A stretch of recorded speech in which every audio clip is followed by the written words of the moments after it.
Kita akan memulai dengan membaca firman Tuhan. Ini sangat singkat firman Tuhannya, jadi mari kita baca firman Tuhan ini dengan berdiri. Jadi kita memberikan penghormatan untuk pembacaan firman Tuhan ini. Mari silakan berdiri jemaat yang sangat dikasihi oleh Tuhan Yesus.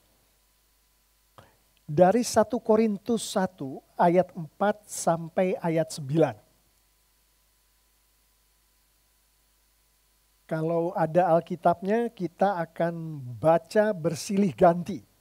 Saya akan baca yang genap, nanti jemaat membaca yang ganjil kalau ada Alkitabnya. Kalau nggak ada nggak apa-apa, biar saya baca. Tapi kalau ada, ikutin saya dengan membaca yang ganjil. Saya akan memulai.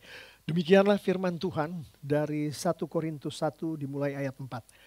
Aku senantiasa mengucap syukur kepada Allahku karena kamu atas karunia Allah yang dianugerahkannya kepada kamu dalam Kristus Yesus.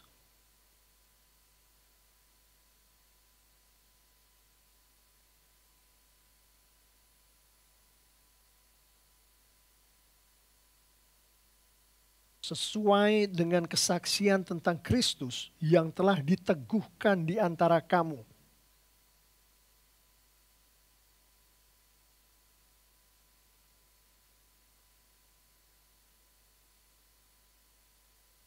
Ia juga akan meneguhkan kamu sampai kepada kesudahannya, sehingga kamu tak bercacat pada hari Tuhan kita Yesus Kristus.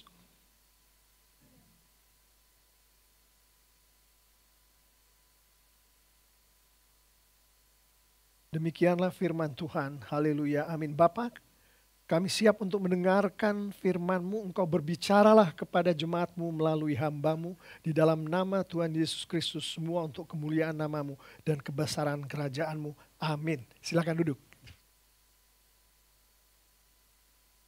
Jadi ini gereja, seperti kemarin sudah disampaikan oleh Bapak Gembala Sidang kita tercinta, ini gereja bermasalah. Karena kota di mana tempat gereja itu berada adalah kota yang bermasalah juga. Yang saya maksud bermasalah ini adalah menurut standar firman Tuhan, menurut standar Alkitab. Adapun masalah-masalah yang terjadi di gereja Tuhan, gereja Tuhan, milik Tuhan. Termasuk, saya akan bacakan ya, jadi kita nanti kalau di rumah bisa perdalam lagi. Perpecahan di dalam gereja. Jadi satu kelompok kecil di jemaat dengan kelompok kecil lainnya di dalam jemaat, di dalam gereja itu ada perpecahan. Itu ada di pasal 1 bahkan sampai pasal 4 menjelaskan hal ini. Ada kelakuan seksual yang dilakukan oleh jemaat-jemaat di gereja itu yang pakai standar apapun dianggap tidak bermoral. Itu ada di pasal 5 ayat 1 sampai 13 tepatnya. Ada sesama orang percaya nih, sesama orang percaya, sesama jemaat. Kalau ada masalah pribadi dengan jemaat yang lain, bukannya mereka menyelesaikannya berdasarkan hukum yang ada di dalam firman Tuhan, tapi cara mereka menyelesaikannya adalah membawa masalah pribadi antara satu keluarga dengan keluarga yang lain di dalam satu gereja, dibawa ke pengadilan di luar. Pengadilan yang bukan untuk orang-orang yang beriman kepada Yesus. Masalah itu masalah besar.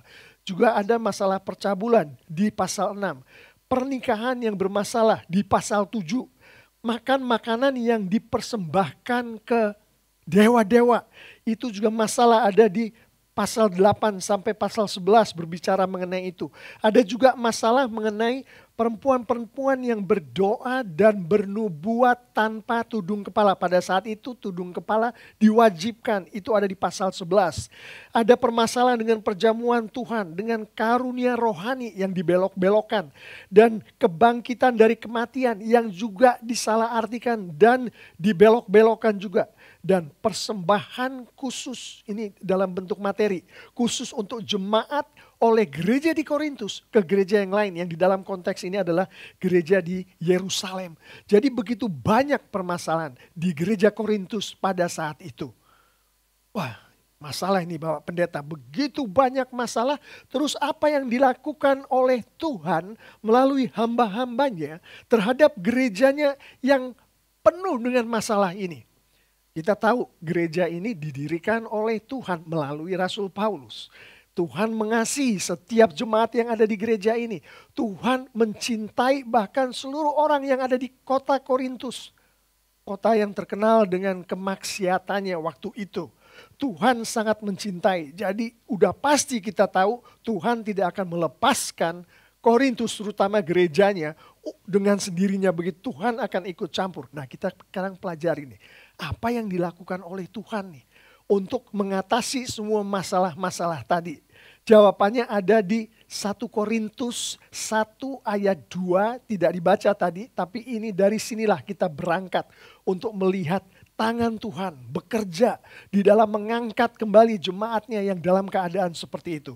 Dikatakan oleh firman Tuhan di 1 Korintus 1 ayat 2, kepada jemaat Allah di Korintus. Jemaat di gereja yang seperti itu, Allah sendiri katakan melalui firman-Nya, dia semua itu adalah miliknya, milik Allah. Yaitu mereka yang dikuduskan dalam Kristus Yesus. Karena mereka dikuduskan di dalam putranya yang tunggal, Tuhan kita Yesus Kristus. Dan yang dipanggil menjadi orang-orang kudus dengan semua orang di segala tempat yang berseru kepada nama Tuhan kita Yesus Kristus. Yaitu Tuhan mereka yang ada di Korintus dan Tuhan kita juga yang ada di LCC hari ini. Jadi langkah pertama adalah melalui rasulnya, Rasul Paulus. Tuhan katakan kepada jemaatnya yang dalam keadaan seperti itu, yang kita tahu masalahnya banyak sekali. Kembalilah ke panggilanmu yang awal. Kita tahu di ayat 2, saya kasih warna merah itu di frasa yang mengatakan itu. Bahwa orang-orang di Korintus itu, di dalam gerejanya Tuhan itu dipanggil untuk menjadi orang-orang kudus. Bukan hanya di gereja Korintus.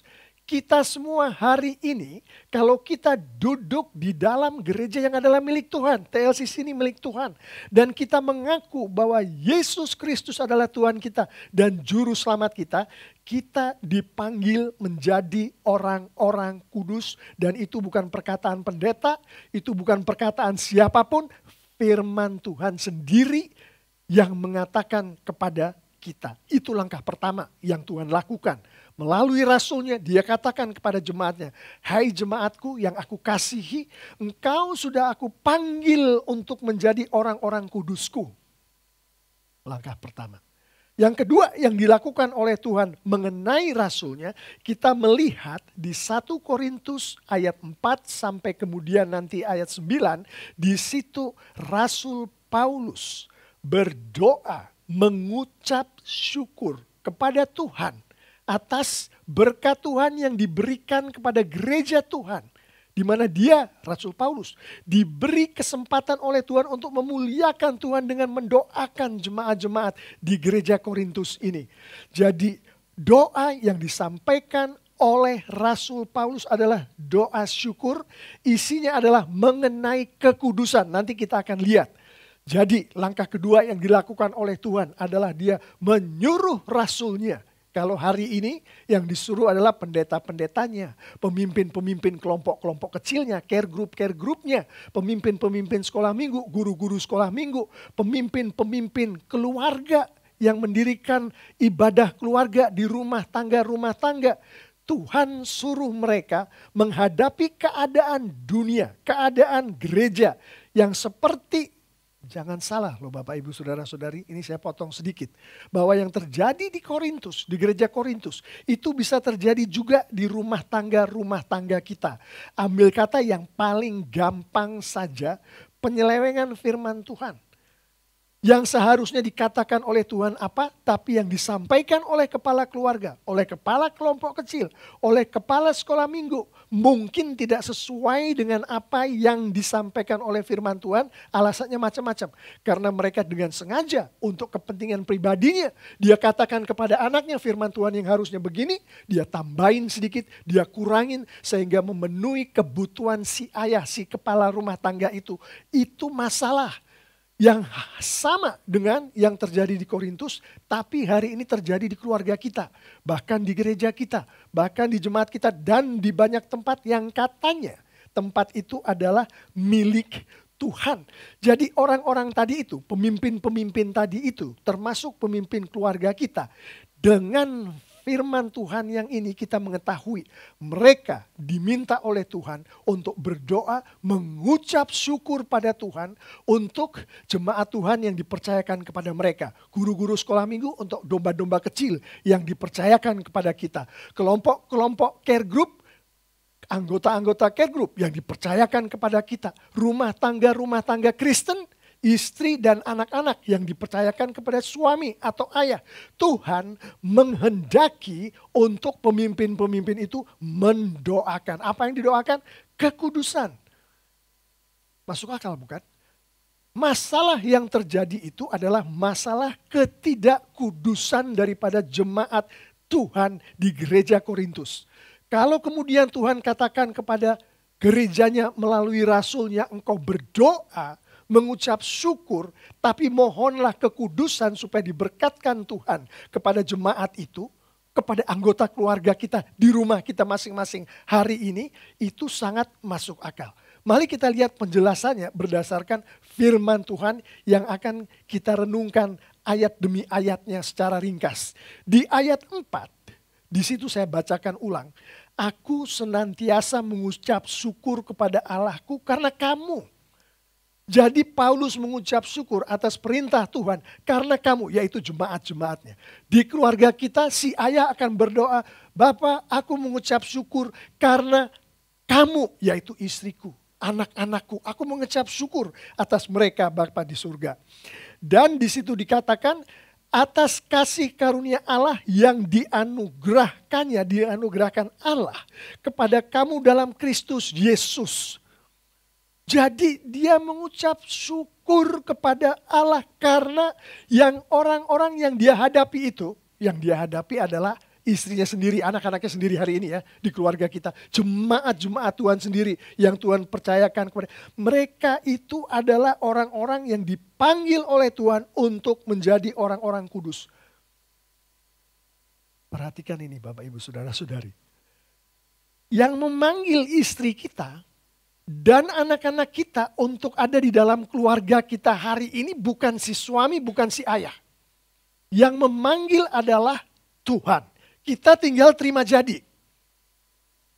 Yang memanggil jemaat untuk duduk di gereja TLCC ini bukan gembala sidangnya, bukan pendetanya, bukan eldersnya, bukan guru-guru sekolah minggu, bukan guru-guru care group, tapi Tuhan kita terima jadi.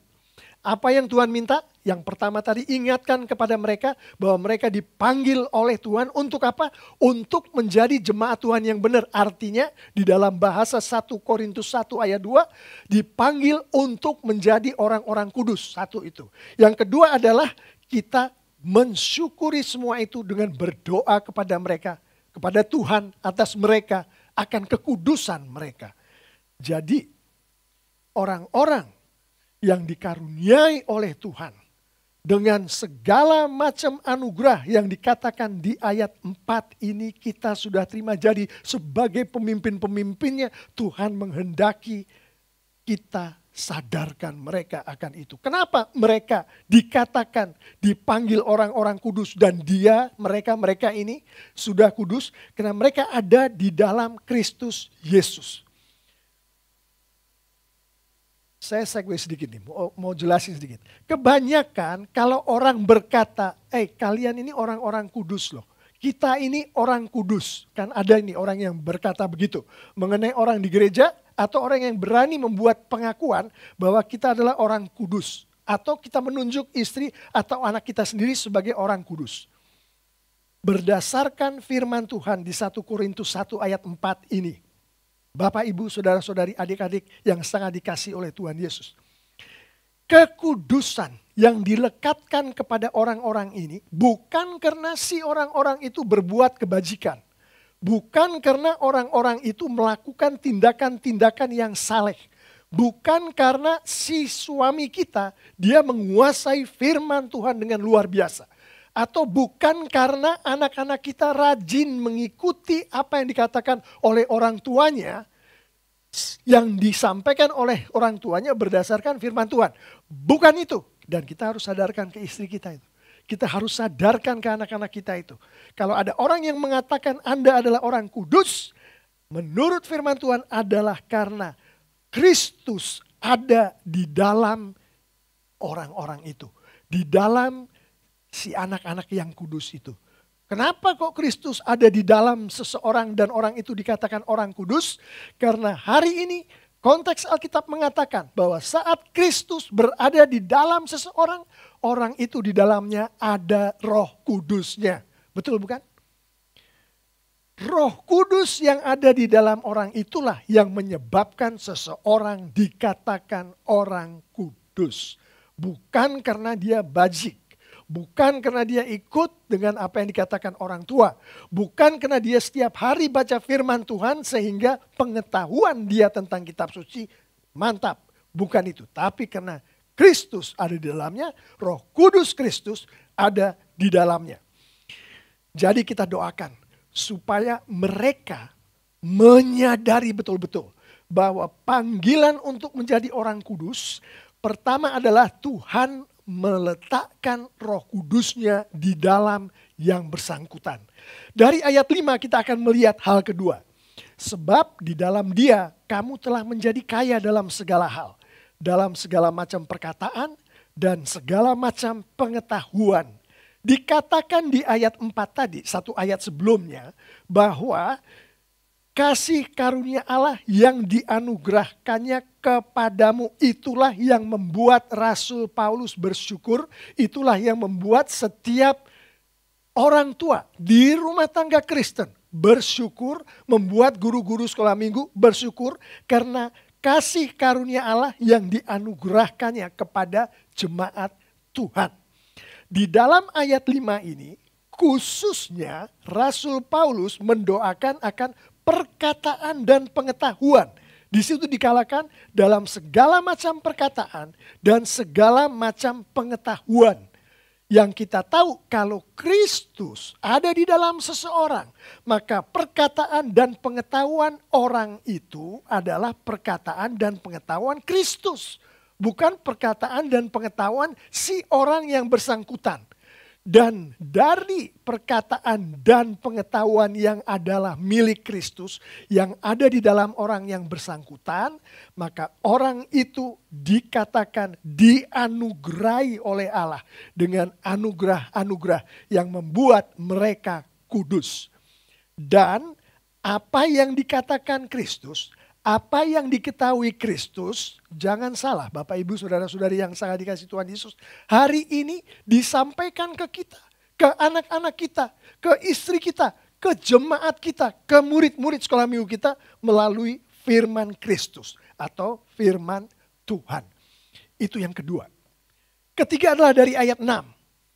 Saya bacakan sesuai dengan kesaksian tentang Kristus yang telah diteguhkan di antara kamu. Ayat 4 tadi katakan kasih karunia Allah yang dianugerahkan Allah kepada kamu, kepada jemaatnya. Itulah yang disyukuri melalui doa. Di dalam ayat 6 ini yang dianugerahkan oleh Tuhan adalah tentang kesaksian akan Kristus. Setiap jemaat itu diberi oleh Roh Kudus suatu pengetahuan, suatu kemampuan, suatu keberadaan diri di mana mereka adalah kesaksian akan Kristus. Artinya apa? Artinya mereka diperlengkapi oleh Roh Kudus melalui ayat 5 tadi akan perkataan dan pengetahuan yang datangnya dari Kristus. Diperlengkapi dengan apa? Untuk memberikan kesaksian tentang Kristus.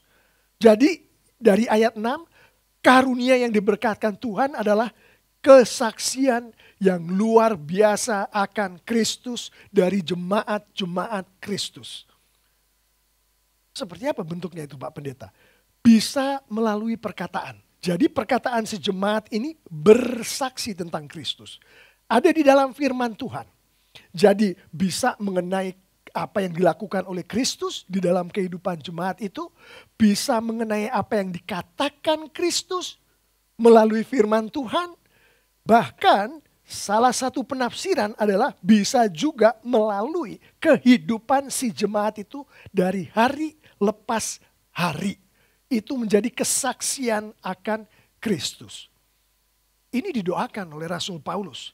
Ini didoakan oleh pendeta, oleh guru sekolah minggu, oleh pemimpin care group, oleh ayah-ayah di dalam keluarga, untuk anggota keluarga, untuk anggota gereja, untuk jemaat, didoakan.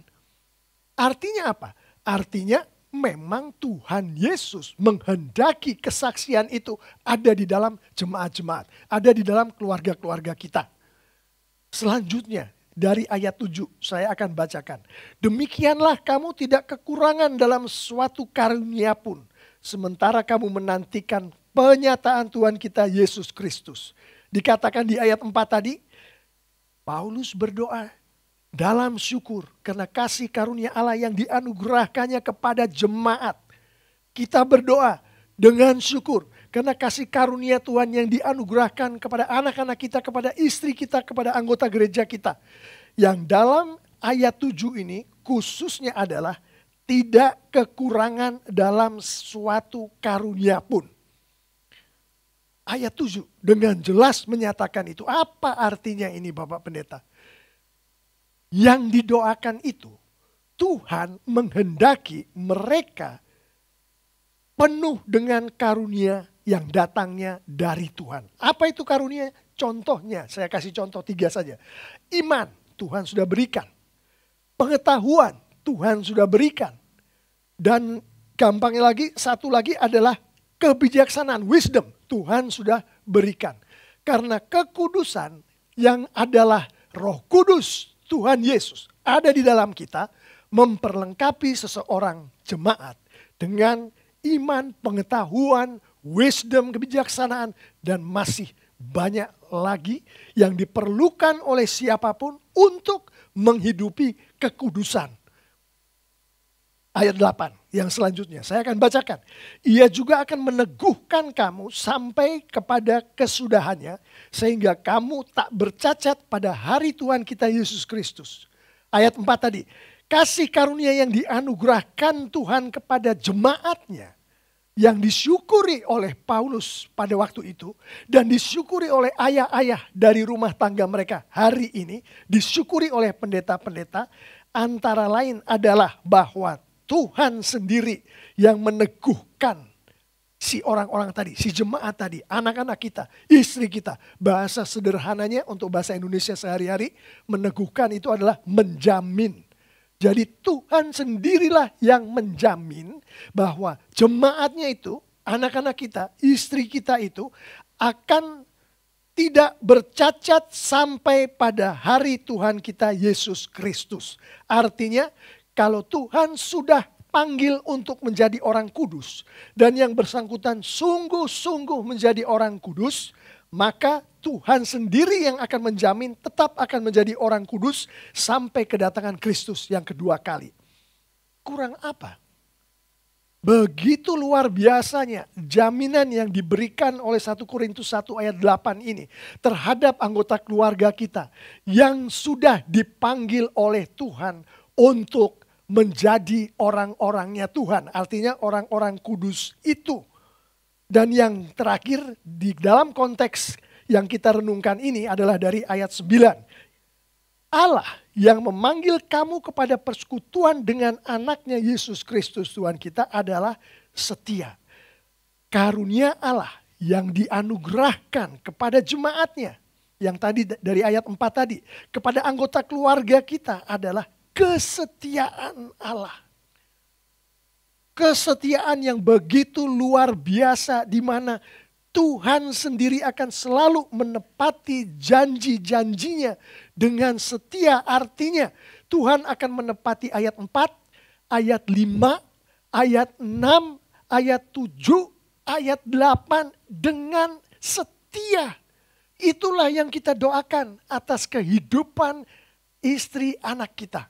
Atas kehidupan jemaat-jemaat, atas kehidupan anggota kelompok-kelompok kecil kita, atas kehidupan murid-murid sekolah minggu kita, atas kehidupan dari orang-orang yang Tuhan bawa ke dalam kehidupan kita untuk kita doakan atau kita mentori. Seperti itulah janji Tuhan kita dan yang dengan setia dipenuhi oleh Allah Bapa di surga dengan perantaraan Tuhan Yesus Kristus melalui Roh Kudusnya.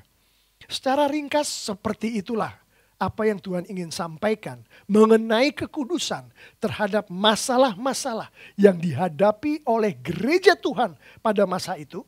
Tapi di masa sekarang bahkan rumah tangga Tuhan pun mengalami masalah-masalah yang hampir sama dengan masalah-masalah yang disampaikan oleh firman Tuhan ini akan gereja yang ada di Korintus waktu itu. Setiap saya selesai menyampaikan ini, pertanyaan yang disampaikan ke saya selalu seperti ini. Bapak Pendeta, itu anak-anak saya itu, istri saya itu masih belum kenal Tuhan Pak Pendeta. Ada yang belum dibaptis, itu saya ngomongin istri saya loh. Dia belum dibaptis, belum kenal Tuhan. Anak-anak saya meskipun dia di sekolah minggu, dia belum secara sadar mengenal akan Tuhan. Kenapa saya mesti mendoakan seperti itu? Kenapa dikatakan di sini di firman Tuhan, bahkan kalau saya mendoakan artinya Tuhan menghendaki itu terjadi, isi doa itu loh. Tuhan menginginkan itu untuk terjadi. Tapi istri saya bahkan belum kenal Tuhan. Anak-anak saya malah ada yang belum dibaptis. Kenapa? Saya harus mendoakan. Jawabannya sangat sederhana. Rasul Paulus mendoakan jemaatnya di Korintus. Berapakah di antara orang yang duduk di kursi di gereja di mana Rasul Paulus menyampaikan pesannya ini melalui 1 Korintus 1. Yang sungguh-sungguh sudah lahir baru dan percaya pada Tuhan. Oke lah, untuk kita berbaik hati kepada gereja di Korintus katakan saja 50%, ya kan? Berarti ada 50% lagi yang mungkin belum lahir baru, mungkin belum percaya pada Tuhan Yesus, mungkin belum mengerti apa itu artinya Kristus, Roh Kudus, kekudusan, belum mengerti. Katakanlah 50% yang sudah mengerti dan sudah lahir baru. Yang 50% lagi gimana? Apakah ini pesan berlaku untuk mereka? Jawabannya saya katakan tadi sederhana. Bapak, Ibu, saudara-saudari yang sangat dikasihi Tuhan Yesus. Firman Tuhan katakan iman datangnya dari pendengaran, betul? Pendengaran datangnya adalah mendengar akan firman Tuhan. Betul? Pada saat kita menyampaikan firman Tuhan, berdoa mengenai firman Tuhan masuk ke telinga seseorang, orang itu mendengarkan, Roh Kudus bekerja, datanglah iman. Iman apa? Iman akan Yesus Kristus. Jadi seorang ayah mengetahui istrinya belum kenal Tuhan Yesus. Dia tidak mendoakan ini. Itu tidak alkitabiah. Seorang ibu, seorang ayah mendoakan anak-anaknya dengan separuh hati. Karena dia tahu anak-anaknya belum mengerti ini mengenai firman Tuhan. Belum mengerti. Saya katakan siapa si ayah itu? Berani mengatakan kepada Tuhan, anak-anaknya masih belum mengerti, jadi tidak perlu mendoakan firman Tuhan, tidak perlu katakan firman Tuhan. Alkitab menyatakan bahwa pengertian mereka yang datangnya dari iman adalah karena mendengar firman Tuhan. Jangan sampai kita si ayah, jangan sampai kita si suami, karena istrinya belum kenal Tuhan, karena anak-anaknya belum mengerti firman Tuhan, menghentikan jalannya kehendak Tuhan, yaitu Tuhan menghendaki seluruh orangnya.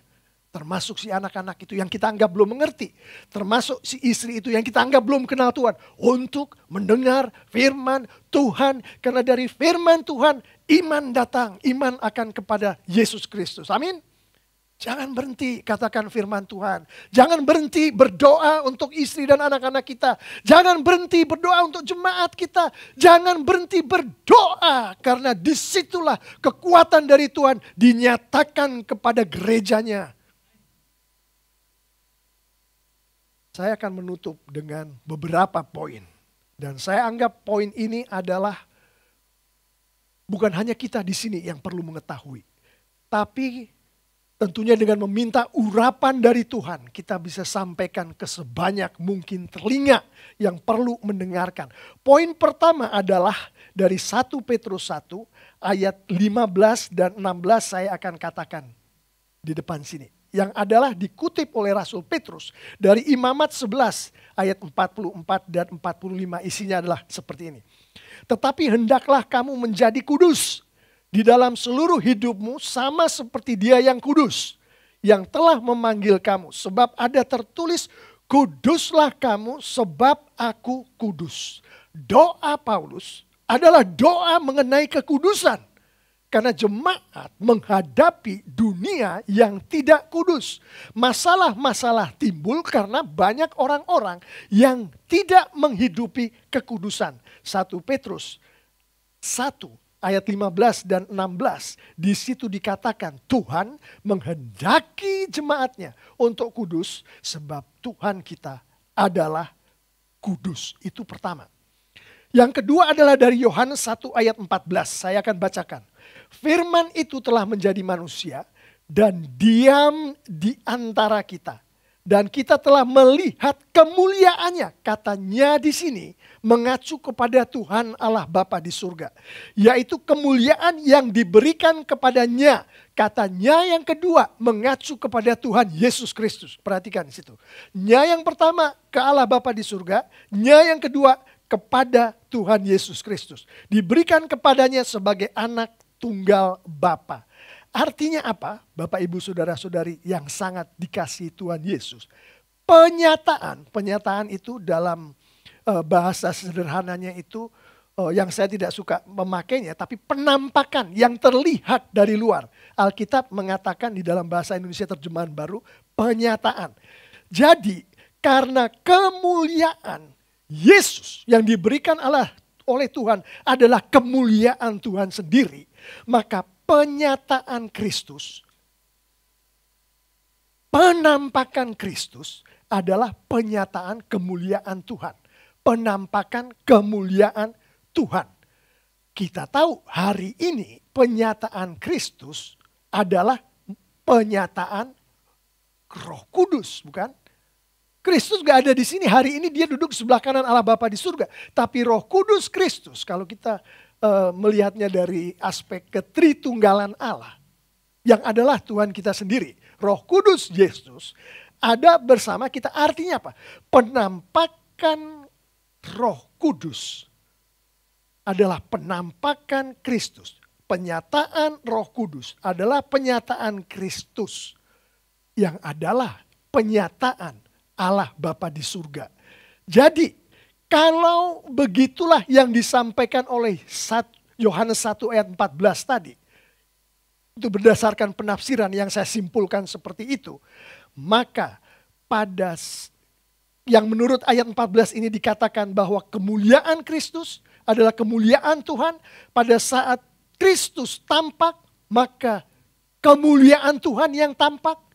Kemuliaan Tuhan sedang dirasakan oleh mereka yang melihat Kristus. Maka itu artinya pada saat kita melalui Roh Kudus Tuhan yang ada di dalam kita menghidupi kekudusan itu. Oke, jadi kita menghidupi kekudusan karena Roh Kudus Tuhan yang ada di dalam kita mengekspresikan kekudusan itu keluar, maka yang terjadi adalah kemuliaan Tuhan tampak.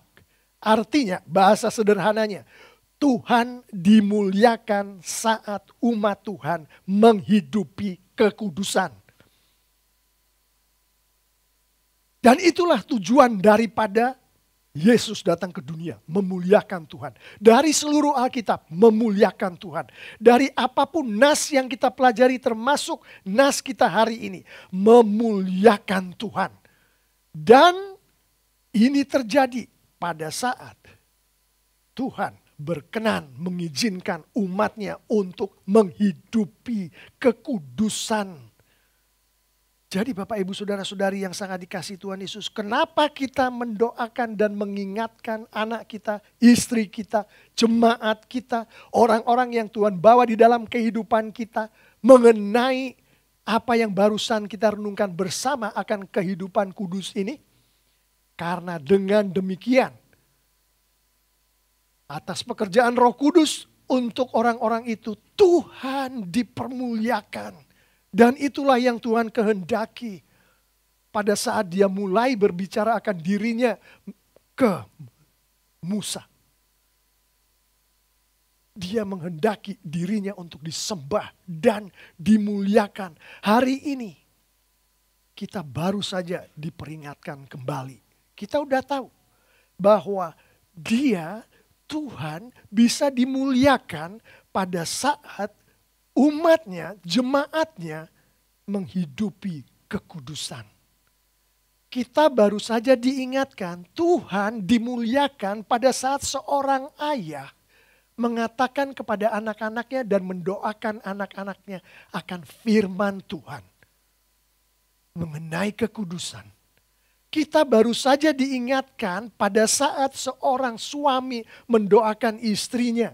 Pada saat seorang guru sekolah minggu menyampaikan pesan Tuhan kepada murid-muridnya. Pada saat gembala-gembala care group menyampaikan firman Tuhan kepada anggotanya. Pada saat pendeta menyampaikan firman Tuhan pada jemaatnya. Yang terjadi adalah Tuhan sedang mempergunakan orang-orang itu. Si suami, si ayah, si pendeta, si guru, si pemimpin untuk kemuliaan Tuhan. Bukankah itu yang kita doakan setiap hari supaya Tuhan mengizinkan untuk kita lakukan di dalam hidup kita, yaitu oh Tuhan, izinkan aku untuk memuliakan namamu dengan urapan dari Roh Kudus-Mu. Bukankah itu? Karena Bapak Ibu Saudara-saudari yang sangat dikasihi oleh Tuhan Yesus. Dari konteks Alkitab kita mengetahui bahwa yang terjadi baik di surga maupun di bumi kehendak Tuhanlah. Yaitu Dia, Tuhan Allah Bapa kita di surga dimuliakan. Amin. Saya akan menyelesaikan renungan kita hari ini dengan beberapa penerapan. Kita sudah tutup tadi, sekarang kita lihat penerapannya. Pak Pendeta biasanya kan begitu, salah satu pertanyaannya. Baik, saya sudah mendengar itu dengan komplit, nanti saya bisa ulang lagi lewat YouTube.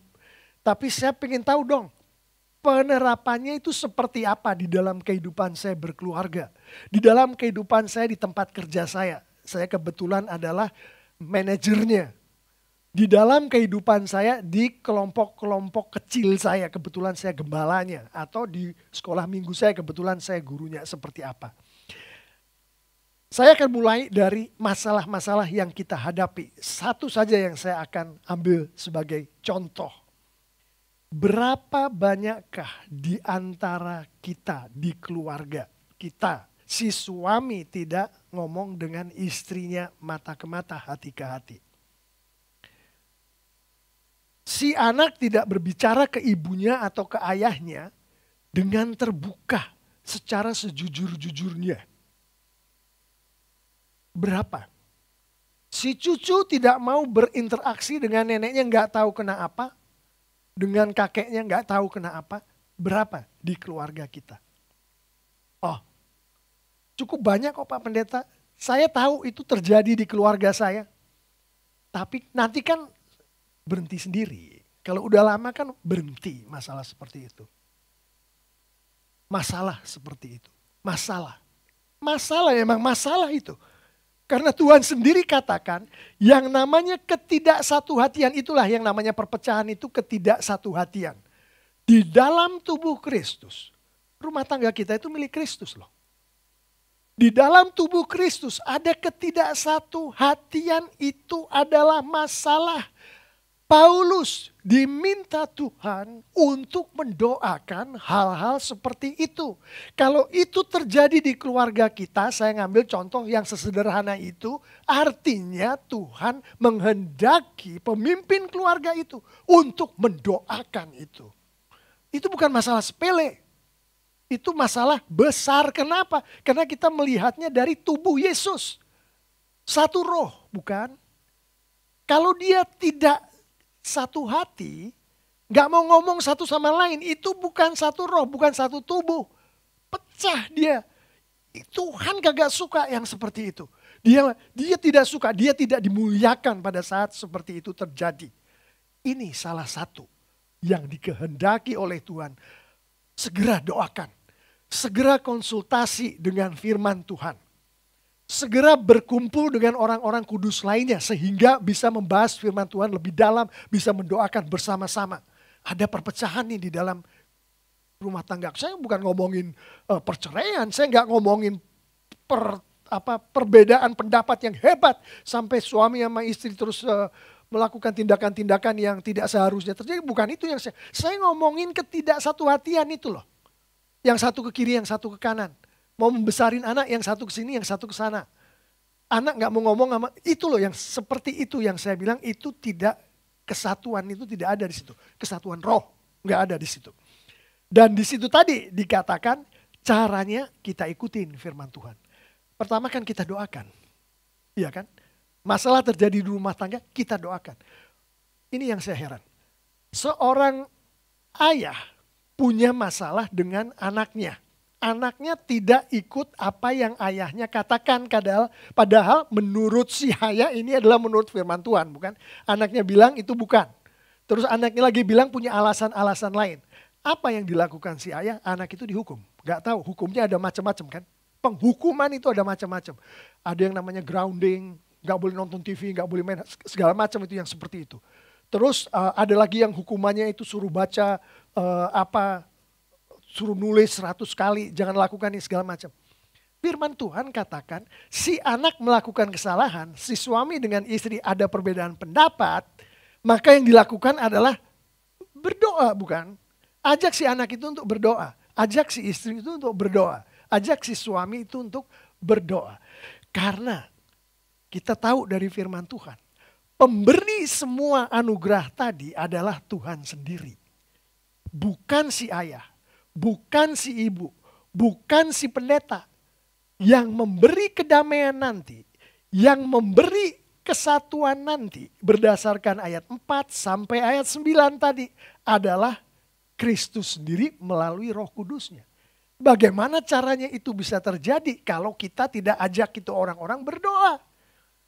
Karena dari situlah, dari berdoa bersama itulah Roh Kudus bekerja. Dan Rasul Paulus katakan dari doa tadi kita ikuti dengan membaca firman Tuhan. Sehingga si kepala keluarga, si ayah, si suami bisa di dalam doa itu sambil menyampaikan. Baik melalui doa maupun setelah doa. Di dalam renungan akan ayat-ayat firman Tuhan. Karena itulah Roh Kudus Tuhan Yesus kita bekerja mempersatukan keluarganya, membuat rohnya utuh di dalam keluarga kita. Doa firman Tuhan. Amin. Mari kita bangkit berdiri.